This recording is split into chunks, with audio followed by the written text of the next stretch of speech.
I'm in the show. Here Chris, we are. here we are. Welcome to Hello Chaos, a weekly podcast exploring the messy and chaotic minds and lives of entrepreneurs, founders, innovators. Hello Chaos is one of the many resources brought to you by Orange WIP. That's Orange WIP, which means work in progress, as we all are if you're in the founder and entrepreneur space. Orange WIP is a multimedia company dedicated to serving founders and entrepreneurs in affiliate cities through hyper-local media platforms designed to inform, inspire, encourage, create connections to help founders at the local level help them along their journey. We tell real, raw, and honest stories, and why our mantra is where aha meets oh shit. Orange WIP, just so you know, is an all-in-one content hub for founders. We have local stories, local curated calendars. So 10 to 15 calendars we're curating in each of our markets. So it's a one place where you can see everything that's going on that you need to possibly attend, or deadlines that you need to apply for incubators or accelerators. Local curated resource directory that is filterable by your journey and what your needs are. Again, those are all hyper local. We've done all that hard work for you guys as founders. You only need to go to this one trusted place. We're in 3 markets today. That is in Greenville, Columbia, and Charleston, South Carolina. And we are hoping to expand to 30 cities in the next 5 years. My name is Jennifer Sutton. My friends and family call me JJ. I am the founder of Orange WIP, and today your podcast host. We record every Wednesday, although today we're recording Friday because it happens. And then we publish on Sundays of every week. So this will be published this coming Sunday on every podcast platform. Your favorites, go look for us.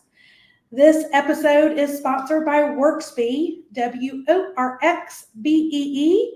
They are a virtual administrative assistant.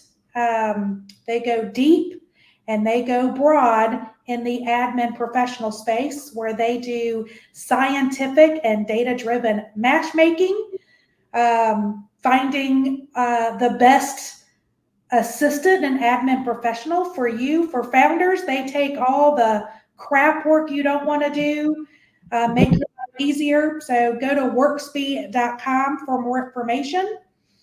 But this is our 65th episode. Woohoo! I'm excited. Kristen's our producer of this lovely endeavor. And it's he and I chit-chatting because it's been an interesting journey the last couple of weeks. And why I thought, we would be good just to have a solo one, a little special. So wanted to give an update on kind of what's going on in my world as a founder and entrepreneur, because I do run 2 businesses. Orange WIP is one business. It's a media company. It's we develop products of these local platforms in these 3 markets that are extremely scalable, that we can go into any city pretty quickly. And also the podcast, it's a product, and it's different. And then the other company is Brightco, Bright Marketing, which is a full service marketing and advertising agency, and we have evolved that. We're going into our 10th year of that company. Orange WIP, we just launched last May, so we're a little over a year in that space, and that's been, learned a lot on the Orange WIP side, but evolving the Bright brand and how we run that company has, I relate to a lot of the founders that we have had on our podcast who have talked about the issues of talent, recruitment and retention and leadership and changing in the mindset, knowing your financials and financial literacy. What are some other, it's like, I feel like I've run the gamut of every founder we've talked to. I'm like, oh my God, I feel your pain.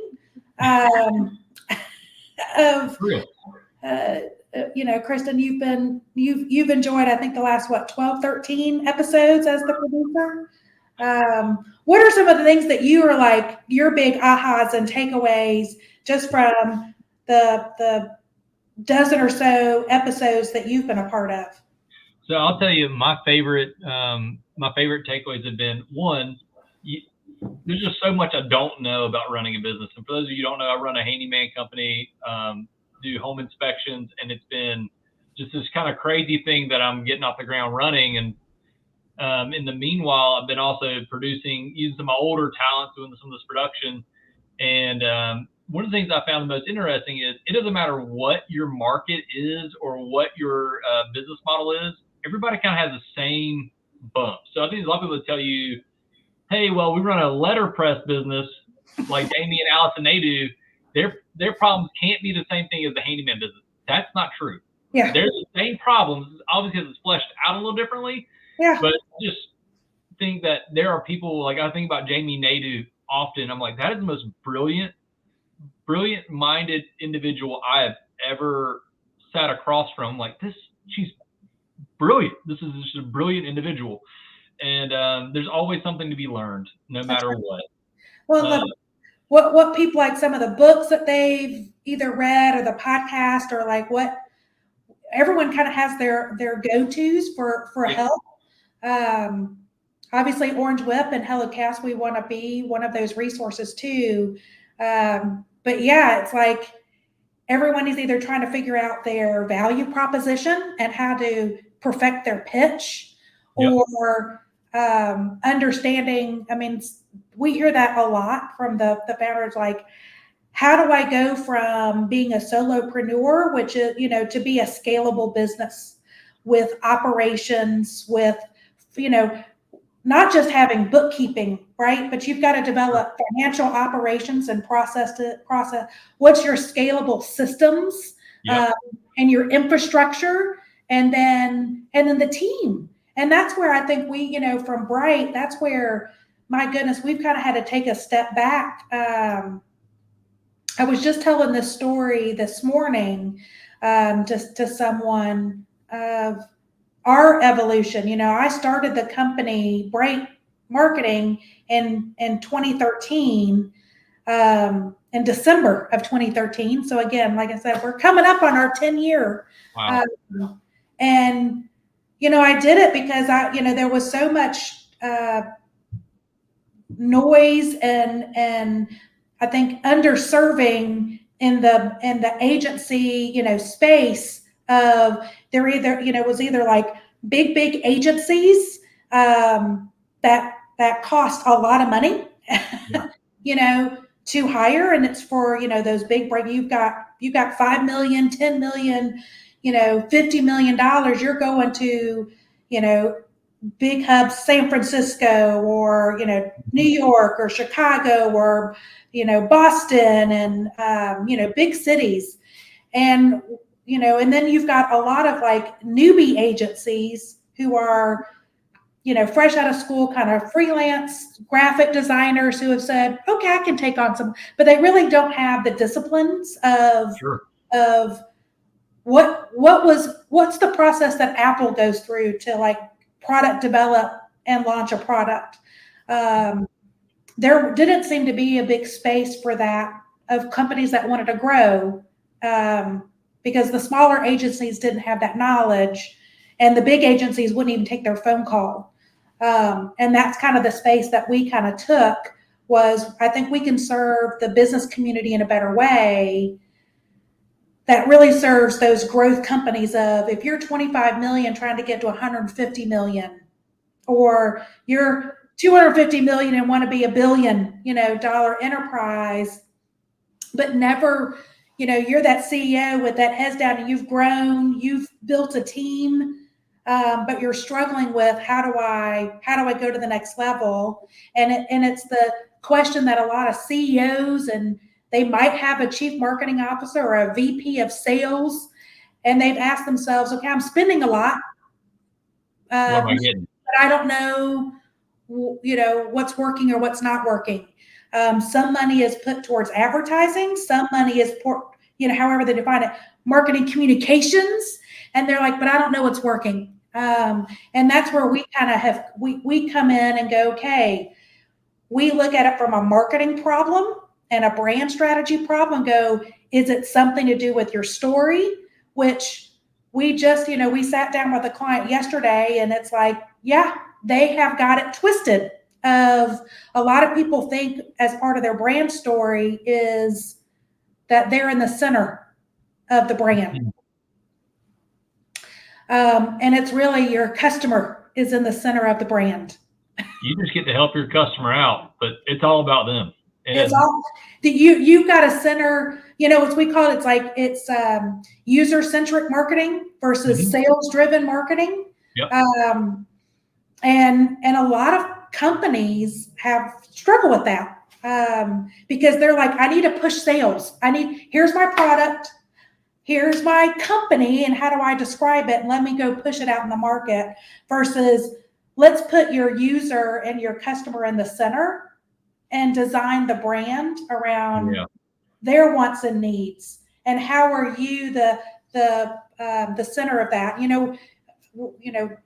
going to get on a little tangent here, but it's what brand story is.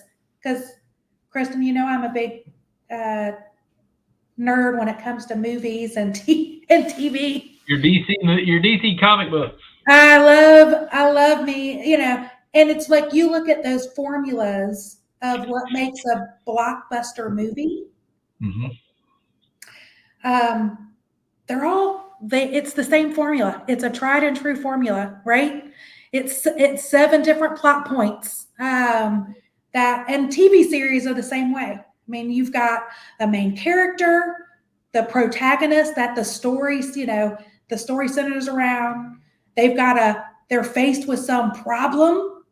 Well, and then they meet a guide or two, like Star Wars, it's Luke Skywalker was the protagonist and he was the main character. He was presented with the problem.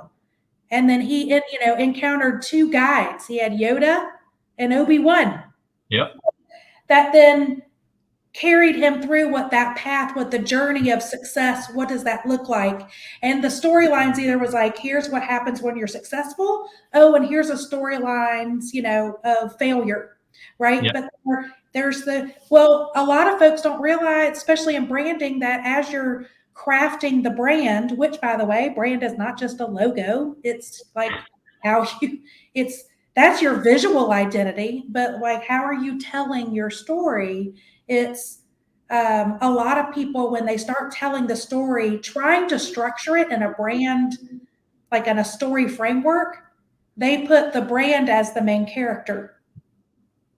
And that is false. You need to put your user, your ideal customer in that main character. And then what's the problem, right?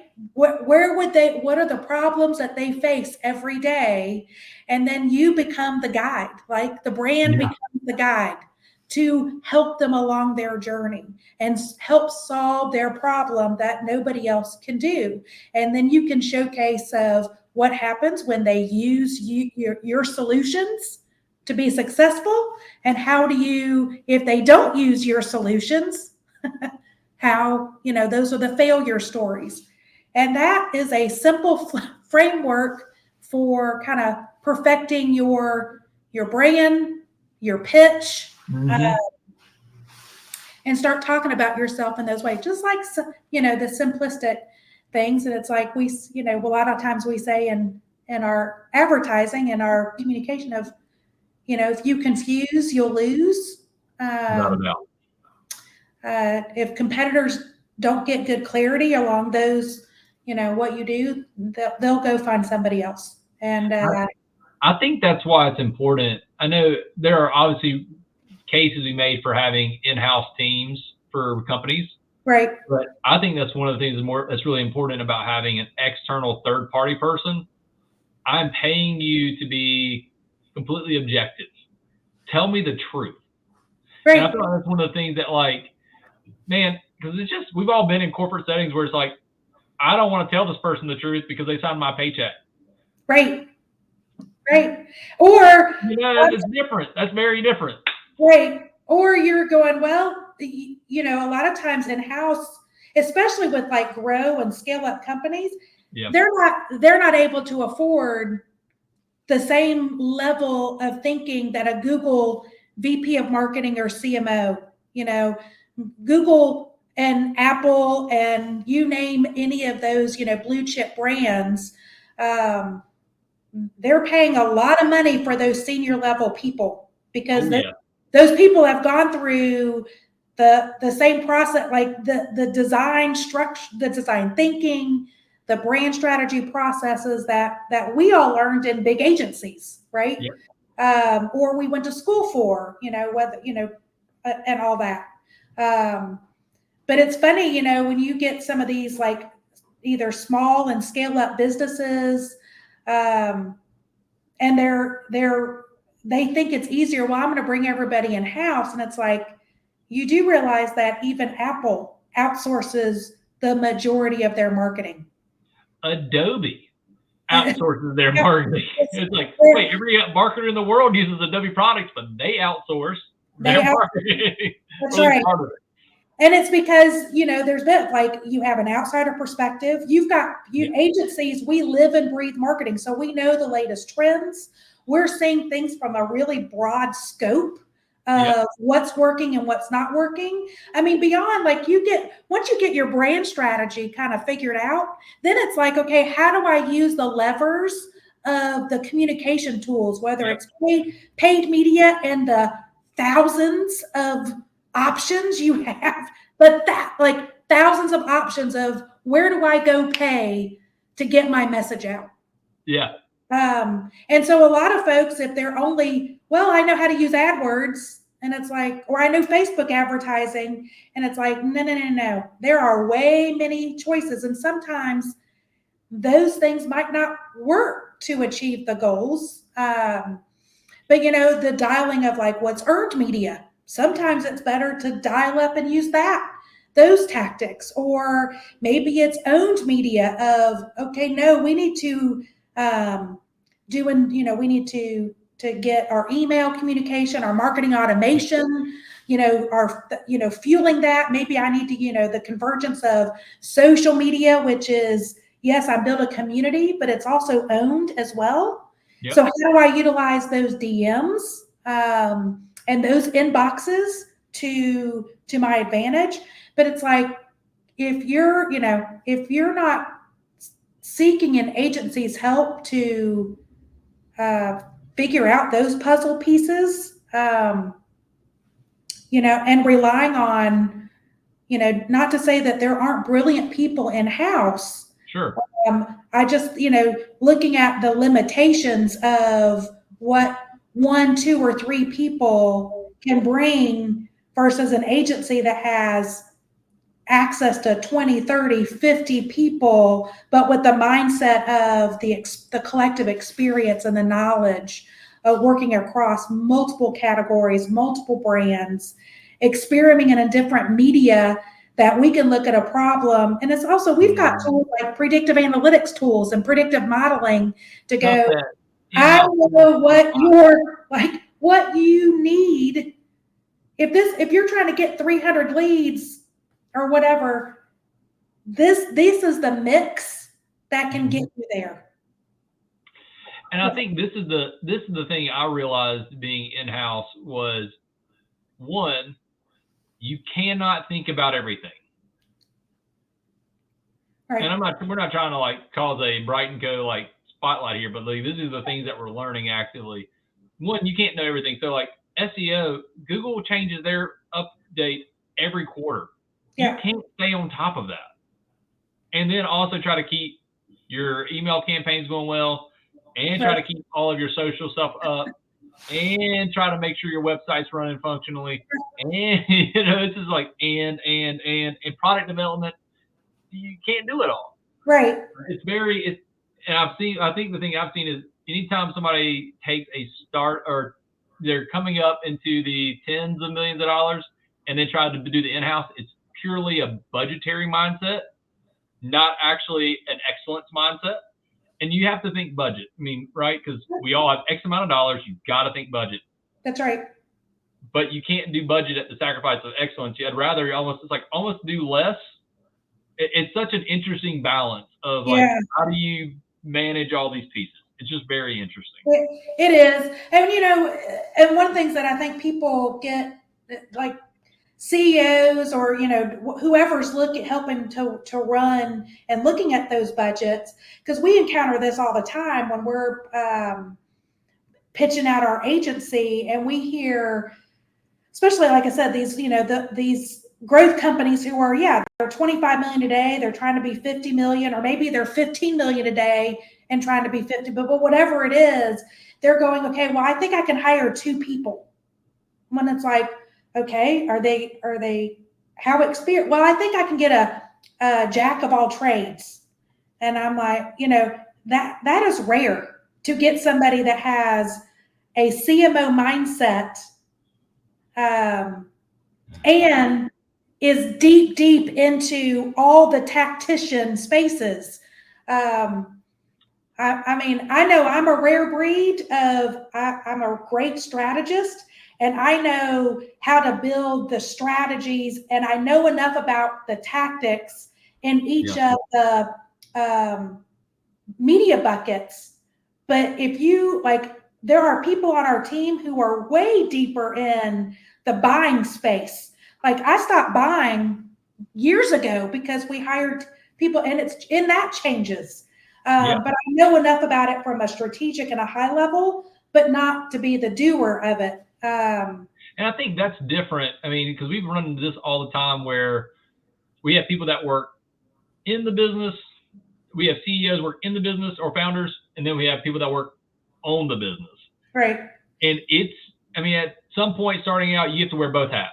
And you just, until you get so stressed out, you go, all right, now we're at a place that we can hire somebody to work in the business, and I can work on the business. Right. And so you kind of end up, I don't know, I feel like you kind of put one hat on and then take the other one off. Yeah. You do your best with it, but you try your best to get to a place where you're working on the business and not in the business for scalability's sake. Well, and we see that there's a lot of, in the growth companies, the CEOs are not in there buying ads, but they expect like the one employee to do, you're going to build my website. You're also going to do my email campaigns. You're going to write, do all the press releases and buy media. Those people do not exist. They and do. I was like, I need you to come work for me, because we need those. I'll hire those people all day long. We've never found it as we are recruiting people, and it is, you're never going to get anybody in. Marketing has become too much of specialists.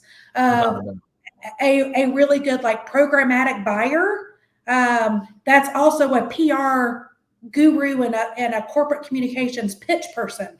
Those skill sets are not the same.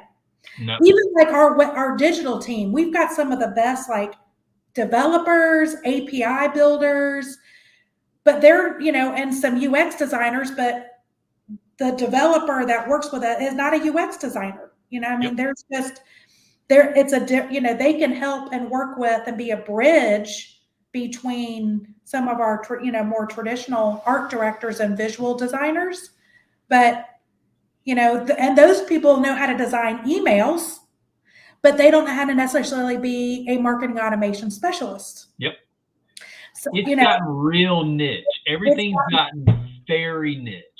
Right. Or like what you said on SEO changes.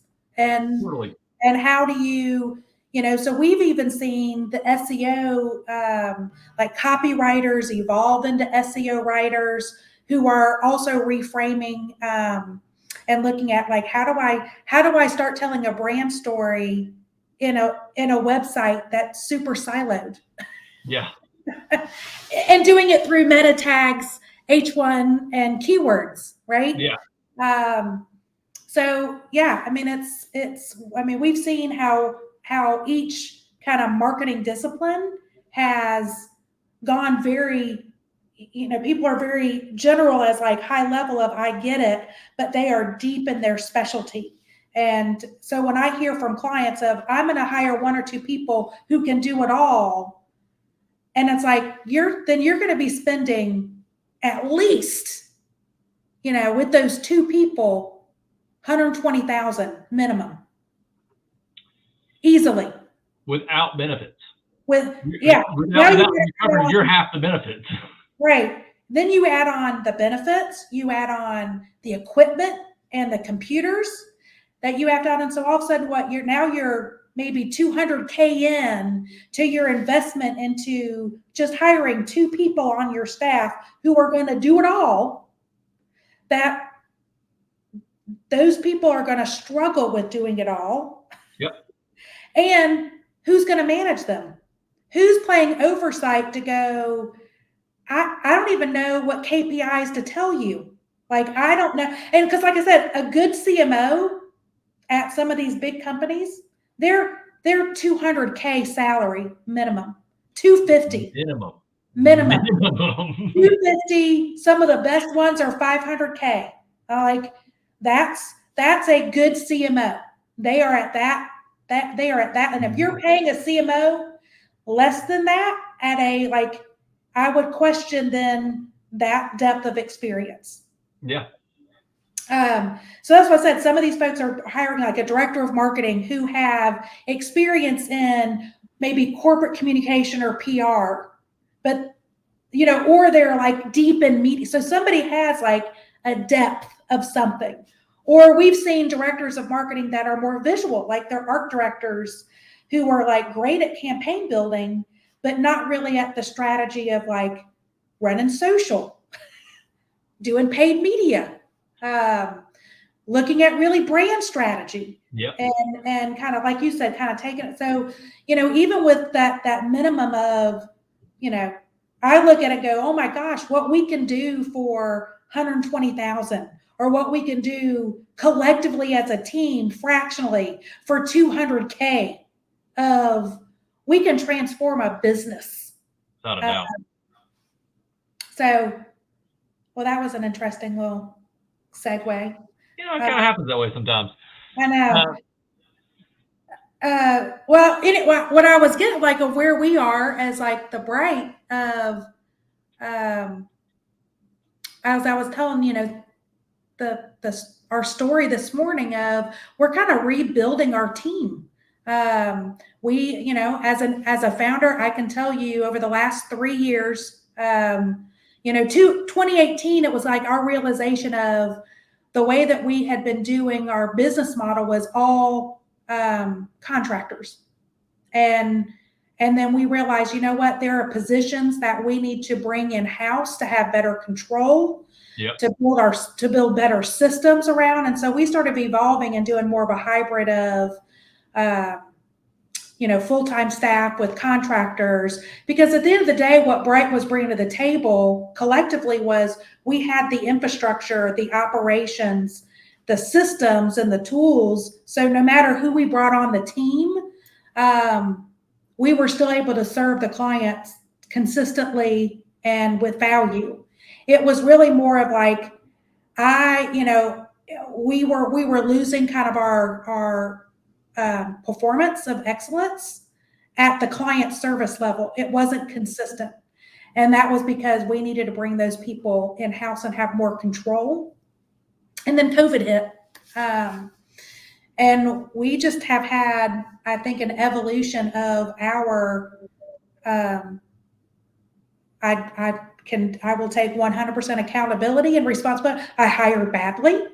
I looked at what, people's experience, and talked to who they told me to talk to from a referral perspective. And I hired, I think, too quickly without doing my due diligence. I also learned, my lessons learned was there is a difference between onboarding and orientation when it comes to bringing on new staff and being unapologetic of the systems and processes that what we built was special. Yeah. And we needed to find people who could execute versus coming in and going, I agree with you, but I think I'm going to do it my own way. And, you know, you lose those quality controls. And that was where I'm like, I failed. I was like, here's our processes and systems. They're pretty self-explanatory. You've got 30 years experience. I don't need to teach you on these things. And what I've learned is, nope, I should have spent more time shadowing, teaching, and training in the first 30 days. So there was no question of how we serve our clients and the expectations of, and that's why I'm like, and some I think we might have been able to make more successful, but I think there were others that I think we would have learned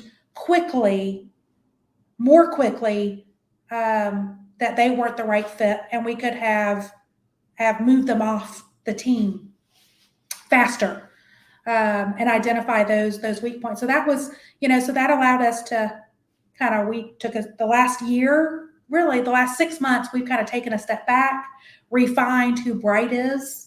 Our team went and like, these are the characteristics of what we want as our culture. Because our whole, when you have toxic people and not good hires that come on the team, the whole team feels it. Without a doubt. Our clients feel it. It's like I always, like we have a saying around here, like if we're feeling the angst and the tension, or the just friction, yeah, our clients are feeling it. And that was something that we all kind of collectively said, let's redefine our values. This is our culture, which was such a good thing. And as we have come out of that space and we look back and go, you know what? Had we been more unapologetic about these and please clearly defined as our culture and our traits, these people wouldn't. One, we're questioning, like, would we have even hired them in the first place?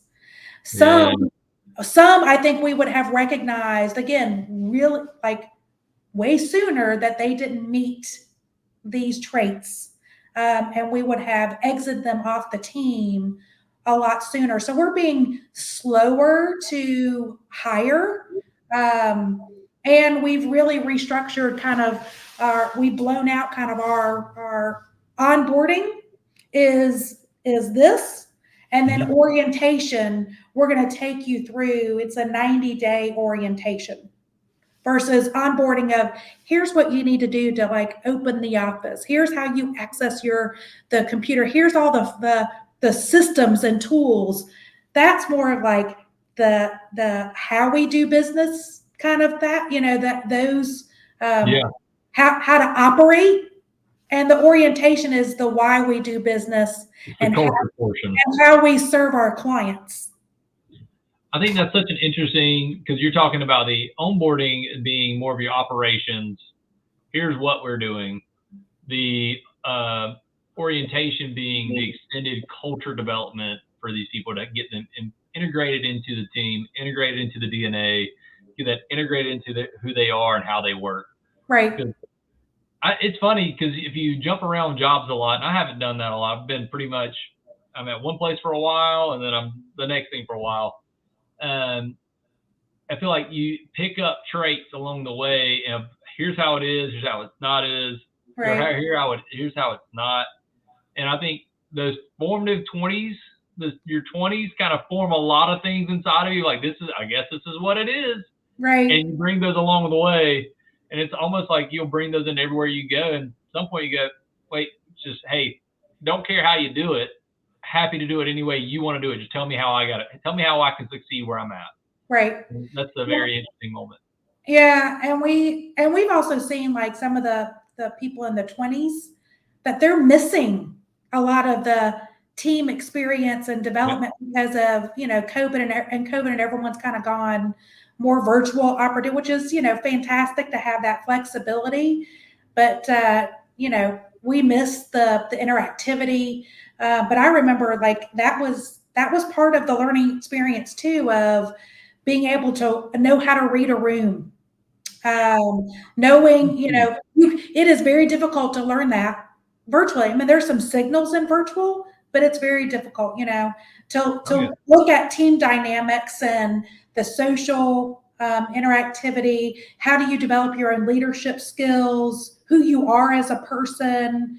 How do you want people to perceive you? Just you learn that by being around people. Your emotional intelligence, right?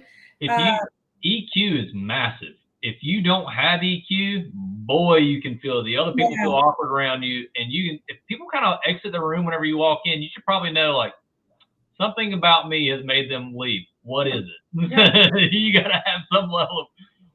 And I worry about like, the new generation coming into the workforce in a virtual environment because they're not getting that. That I would say they're also not getting the discipline and structure that we, and that was something that we realized too over the last 2 or 3 years that we've kind of cycled through people this, for whatever reason they have exited. The ones that were not successful here is because they were expecting us to provide the structure and the discipline.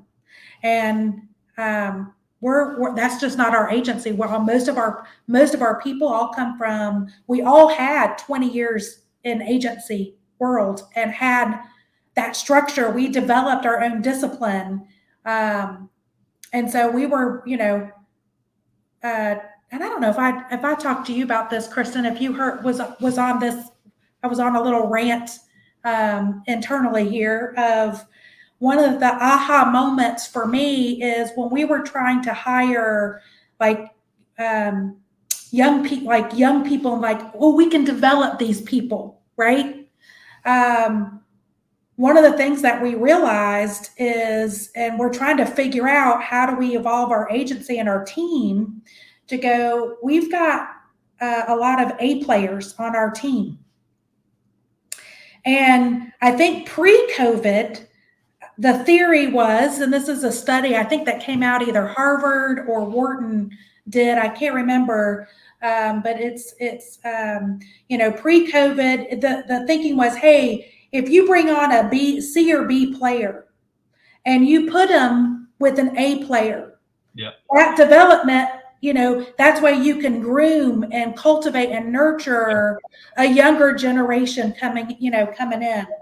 What we're finding post-COVID and more of in a virtual kind of team hybrid environment is you put a B, just even a B player next to an A player.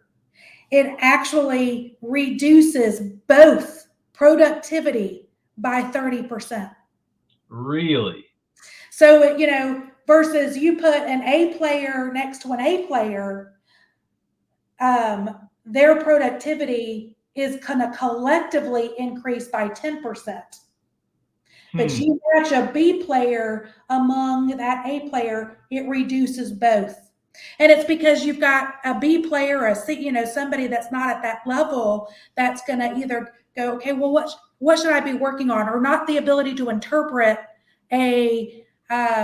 when I say brand story and brand framework, someone that might not have that level of experience will go, oh, well, of course, it's the brand that sits in the center.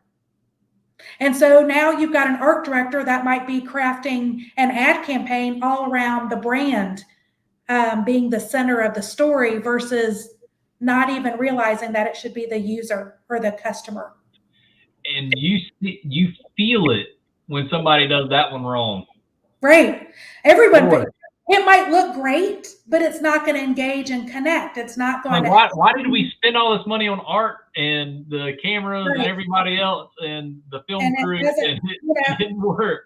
or through, in our, if somebody on our team kind of did that, it goes through our QC process. Well, all of a sudden now our lead art director has to look at that and go, that's not right. Or the copywriter has to, the chief or creative officer has to go, no, that's not right. Or, so you're making an entire team having to redo, or someone's like, hey, can you tell me what I should be focusing on today? That takes the time away to go, well, you need to be a self-starter, or, hey, you spent an hour in a meeting and we all talked about it. You should be able to walk out of that meeting and know and be really clear, or you need to ask the questions versus somebody going to you and go, hey, I need A, B, and C. And it's like, oh, was I supposed to get that? Well, yeah, that was your assignment. So it just brings the productivity all the way down. And so that's kind of where we're, as we're trying to rebuild our team, our team is like only hire A players.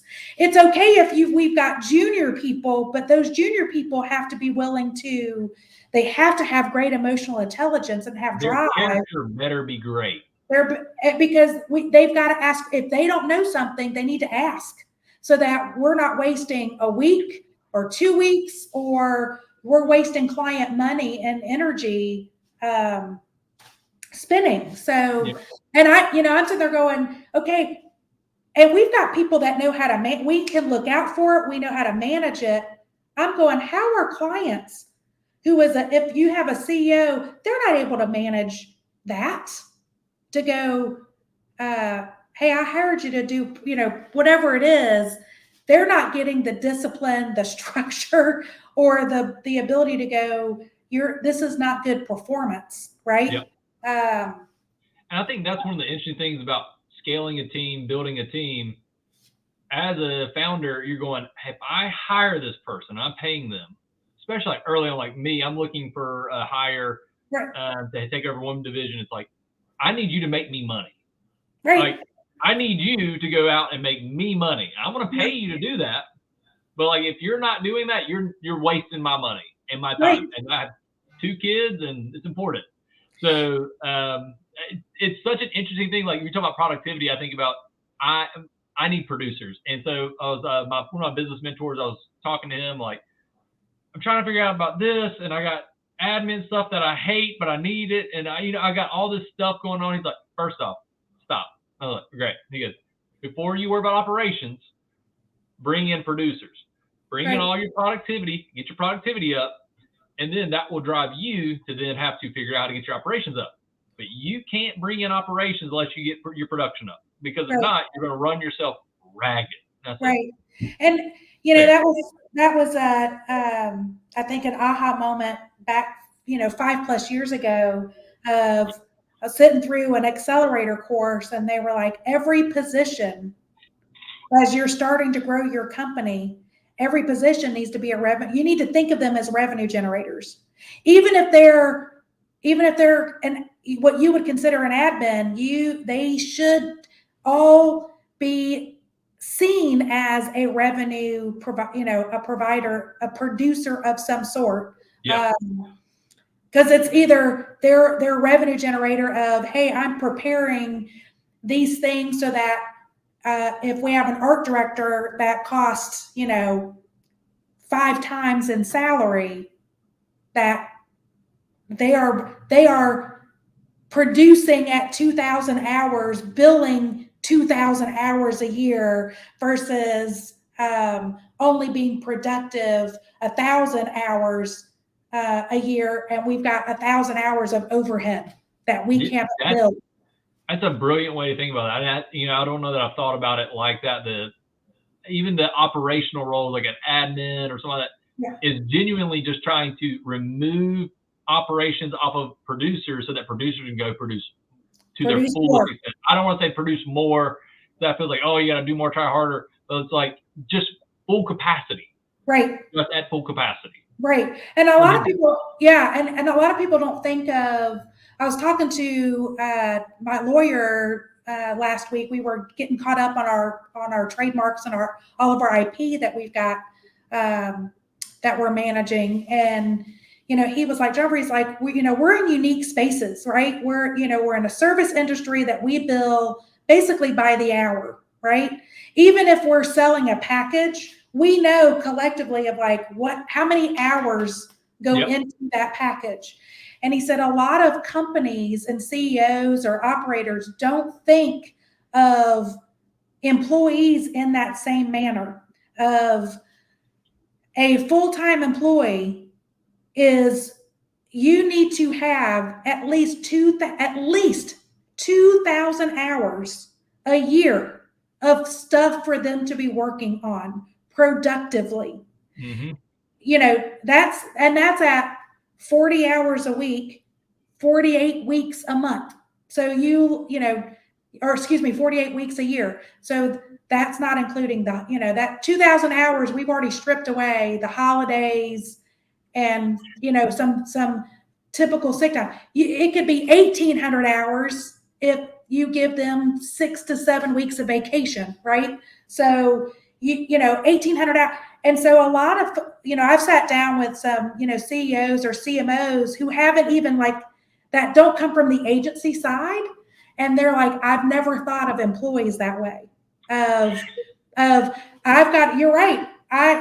Social media, like if you're hiring somebody full time to manage social media at the most that you'd ever highest producers are probably only spending 50, 60 hours a month managing just for our accounts. We've got somebody that's it's like 40 hours, 50 hours, but they're also writing blogs for us. But that's managing 26 platforms of things that we own. Yeah. For us. What are they, if you've got a full-time person, they should be filling 160 hours a month, 200 hours a month. That's why I was like, outsource that stuff. And do they really know the different disciplines, even with social?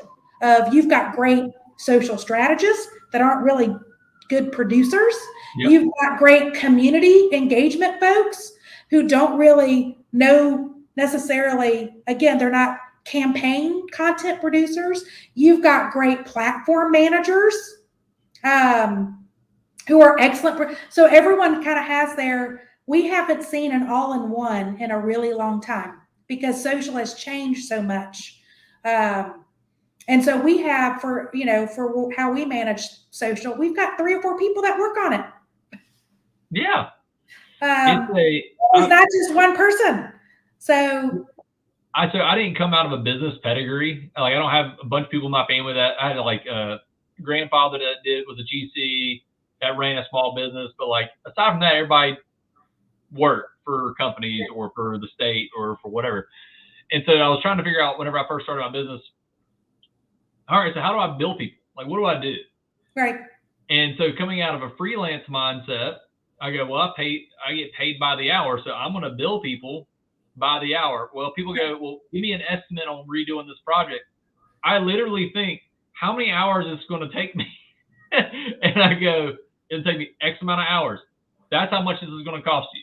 Right. And people are like, is that how you do that? I'm like, yeah, how else could you possibly come up with a number? I just can't pull a number at my butt. What am I going to do? Well, that's why, we because we've been in the agency space for so long, we know how to estimate. We know how long it takes a copywriter, I would say a senior level copywriter, to knock out a blog or to knock out a brochure or to knock out an ad campaign. We know how long it takes. And it just, and so we have everybody kind of in a spreadsheet of what is, and this is even for our our extended contractor team. Because a lot of those folks are, like I said, they're seasoned, they're experienced, and they've said, we've bought their hours, said, we have you for 50% of your capacity, or some we've got 80% of their capacity, or 90%, because they're going, hey, I like to travel 10 weeks a year. I only have 1,500 hours that I'm selling So that's how experienced some of our level people are. They've already come up and go, I'm only available to sell 1,500 hours a year. And I'm giving right 1,300 of it. Well, And I so, even love the mindset that they're even going, I know how many hours I have to work. I am the sellable commodity. I'm going to sell you my time. I can sell you this much time. I have this much product in inventory. that's And right. here's how much it's going to cost. That's right. Take it or leave it. And, and it's like, that's the agency model. And as I've been talking to some, other CEOs, I was like, have you ever thought about that for your own employees? Right. Yeah. You got large manufacturers and that have product development people or salespeople. I'm like, but you come at it with that framework of what do you have them doing, producing for you, and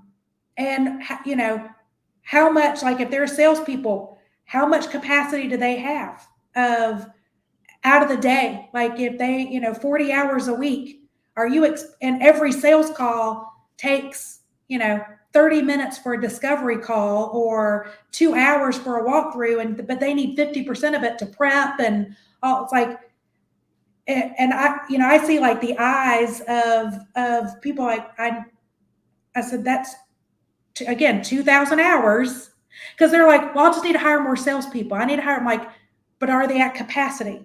And they're like, what do you mean by that? I'm like, well, are they at capacity? Like, monetize their time. Yep. And structure it. Or looking at your product development team or your HR, like, are you hiring just because you want to have a tick of, ooh, I want to get to that 150th employee? Or are you hiring because, it's going to produce revenue? And are those people going to be productive and nurtured and fulfilled, as being an employer of choice, right? Yeah. So versus just hiring and sitting in a cubicle and Yeah. have We all throw nothing, up inside. That's fine. that would be miserable. But yeah, I don't know. That's where I was just like interesting of, as we've kind of evolved ourselves of and talking to different companies. I don't know. That's why I was like, I thought it'd be fun to share kind of our journey of, we're being way slower to hire. We're being unapologetic of what we do well, which is, we know what we do well. We do it better than a lot of agencies. We've got a lot of those tools and resources and processes that agencies our size do not have. And I think we've been shy about telling people that. And our team is like, we need to be unapologetic of the value that we create for growth companies. Yeah. And unapologetic about our rates too. I was like, look, we're not $800 an hour, but we're also, we're not freelance, boutique shop hours. We have priced ourselves based on our collective experience. And to us, it's a value. And because you will see a return. Yeah. I believe it. Or what we've learned, or we're gonna open up and crack open other problems that you need to fix, because advertising is not the solution.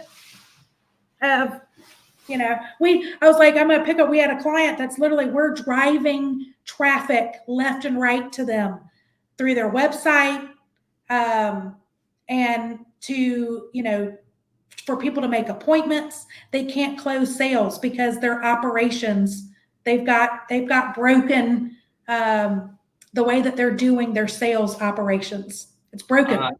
Well, I mean, I've definitely experienced this personally, where it's like, we need more new customers. Like, why our old ones aren't happy? Where are we at? Yeah. I understand this is what we got to do, but like, I don't know that this is good product. You're in a bad spot. You can't fix that. Right. Like let's fix let's either fix it as, is it a product or is it an Yeah. operations issue? Yeah. But yeah, so we kind of like crack open and it becomes an eye opener for CEOs to go, oh, my sales team can't close, or oh, like we need to be, people don't want to make it's too intimidating to uh, um, get a phone call versus can I watch a video? Can I, I need to be nurtured a little bit more as a lead before I'm ready to buy. Yeah. So kind of walking people through that journey is just, those are, we help clients kind of figure out those aha moments. But yeah, I mean, and then we're trying to put our onboarding and our orientation. So, hopefully if we've hired the right people and if they go through the onboarding and orientation, I think we're going to be more, we will know sooner,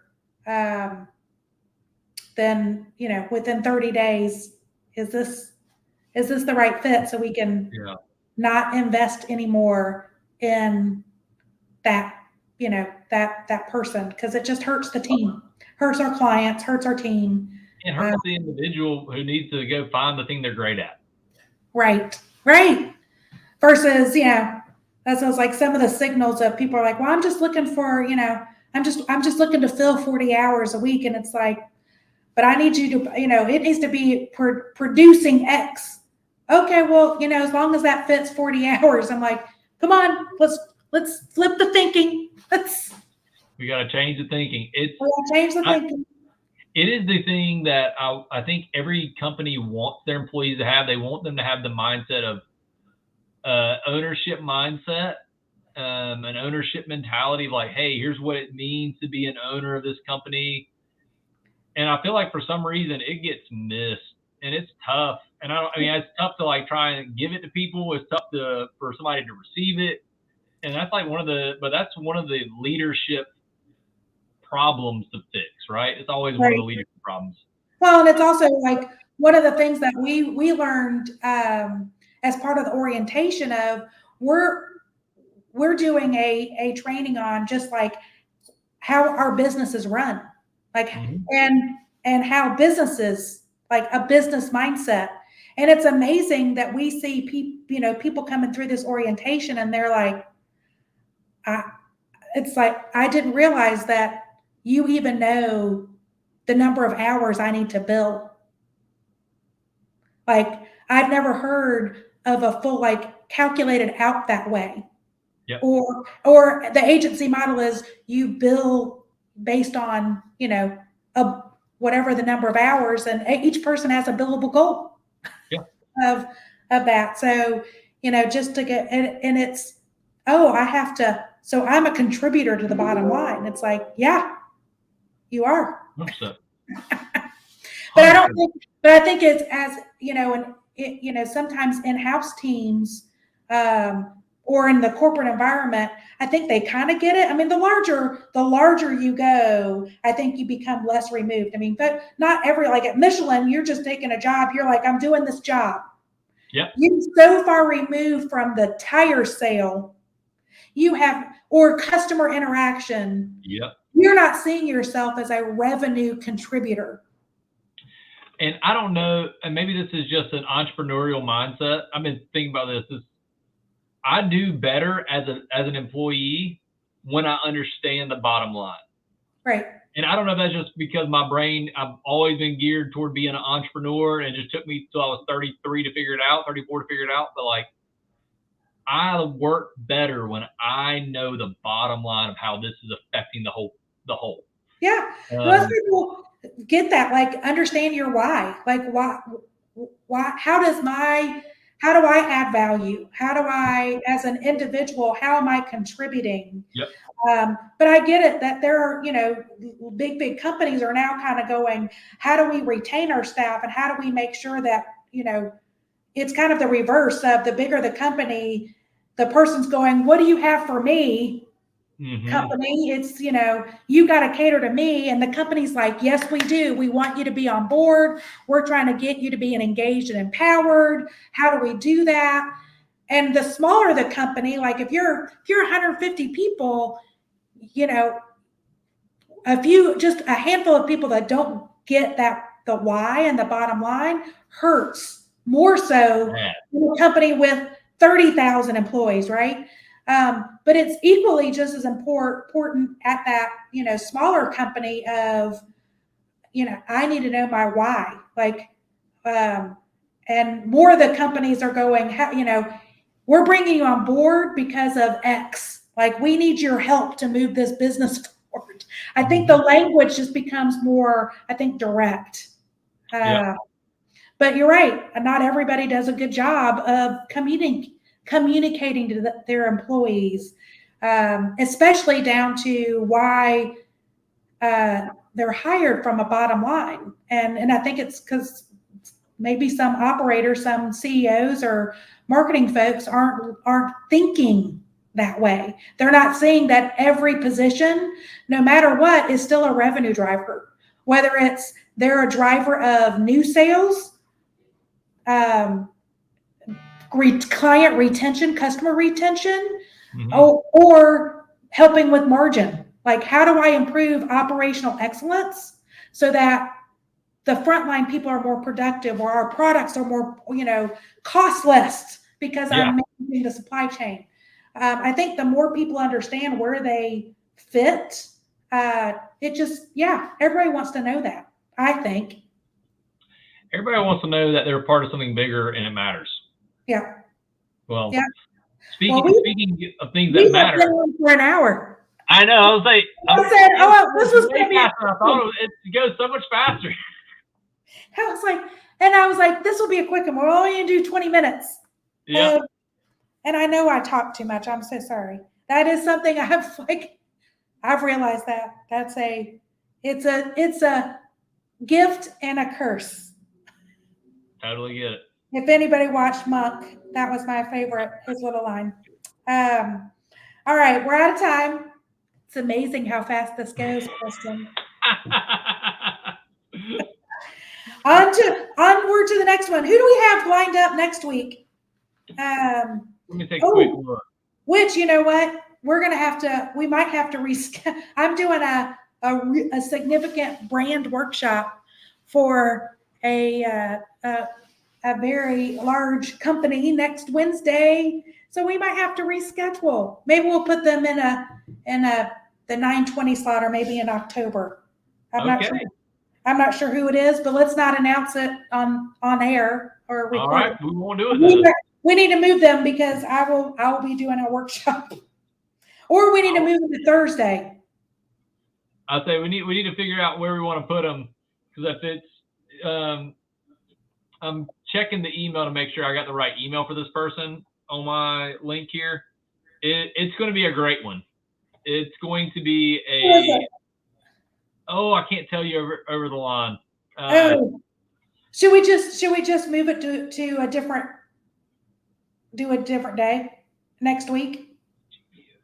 Instead of doing Wednesday, we'll do a Thursday. I'm checking. I want to check one thing. Okay. Yes, it is a really great person for us to. Well, let's get it. We'll just need to move it off Wednesday. Sounds great. Excellent. We will do that. Well, it was nice chatting with you, Kristen. As always. And thank you for everyone that watched us today and listening to us. The podcast, again, will be published this coming Sunday, which we're not live today, so I don't know why I'm saying that. we'll be published on Sunday, the 2nd of September. 3rd. September 3rd. This will be the September 3rd episode published, which is my brother's birthday. Shout out Chris Johns, little CJ. He's my older brother, so he's not really little, but but yeah, this was a good episode. I'm excited. I'm excited that we'll have to reschedule the one for get that in for the following week. And then we also are working on our next issue for Orange Whip. That edition goes live on the 10th. We typically do it the first Sunday of the month, but this is a holiday weekend. No one's going to look at our emails. So we're going to launch it the following on the 10th. And it's good. This is a good one because it is financial literacy and like the importance of founders and entrepreneurs really understanding their numbers and how to build wealth. And the people that we've got that we're interviewing and covering, it'll be a good read. It'll be good. It'll be a great read. It'll be a great read. So again, Hello Chaos is one of the many resources brought to you by Orange Whip. That's Orange Whip, WIP. We're a multimedia company serving affiliate cities right now, Greenville, Columbia, Charleston, South Carolina, with our one-stop content hub with great stories, great features. Again, the September edition will be all about knowing your numbers, the importance of knowing your numbers, how to build wealth. And so go check that out. It's an easy subscribe. Just go to orangewhip.com, put your email in there, subscribe to one of the cities, and you're golden. Check out, and all the way, it's free. Everything we're doing for you is free. Whether it's the filterable resource directory or the events calendar, when you sign up, you get a Sunday night email that basically gives you all the events that most of the founders are like, I love seeing those because it just tells me FOMO what I should be going to. But I try to get to them.